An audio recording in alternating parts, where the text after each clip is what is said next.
Sinasabing ito ay isang lungsod na walang Diyos, kung saan maraming naninirahan ang nagpapakasasa sa mararangyang pamumuhay, nagmamay-ari ng milyon-milyong dolyar na mga mansyon at mga mamahaling sasakyan, at may personal na kayamanang higit sa daan-daang milyon. Para sa kapakanan ng reputasyon at katayuan, handa silang ibenta ang kanilang kaluluwa sa demonyo.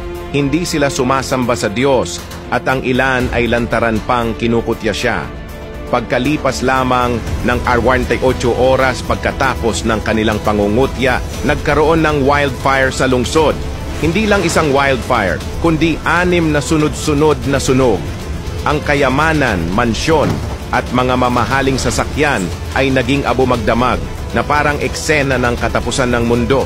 Sabi ng ilan na parang apoy ng Sodoma ang bumagsak dahil ang lungsod ay puno ng kasalanan.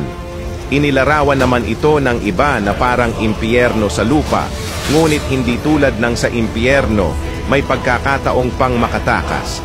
Ang impyerno ay walang labasan. Kaya, ang apoy bang ito ay paghatol mula sa Diyos? Kung ikukumpara sa pagkawasak ng Sodoma, ang sakuna ngayon ay sumira lamang ng material na kayamanan, hindi ng mga buhay. Ito ba ang paraan ng Diyos upang bigyan ng pagkakataon ang mga tao na magsisi?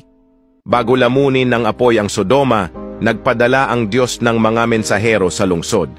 Ang mga lalaki, babae at bata ay lumabas upang saktan ang kanyang mga mensahero, ngunit isang matuwid na lalaki lamang, si Lot, ang nagprotekta sa kanila.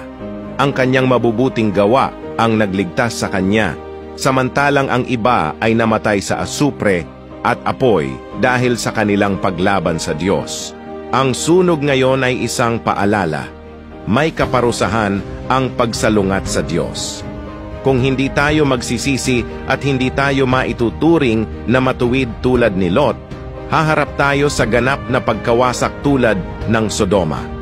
Sabi ng Diyos, sa madaling sabi, kapag nagagalit ang Diyos sa tao, umaasa siya na makakaya ng tao na magsisi ng tapat at umaasa siya na makikita ang tunay na pagsisisi ng tao kung saan ay patuloy niyang bukas palad na ipagkakaloob ang kanyang awa at pagpaparaya sa tao.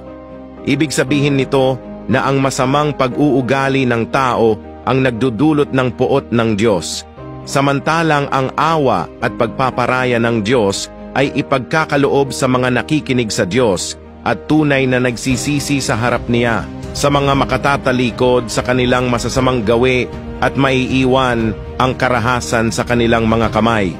Marahil ang sunog ay hindi nangyari mismo sa tabi mo, ngunit ang malalaking sakuna ay hindi malayo.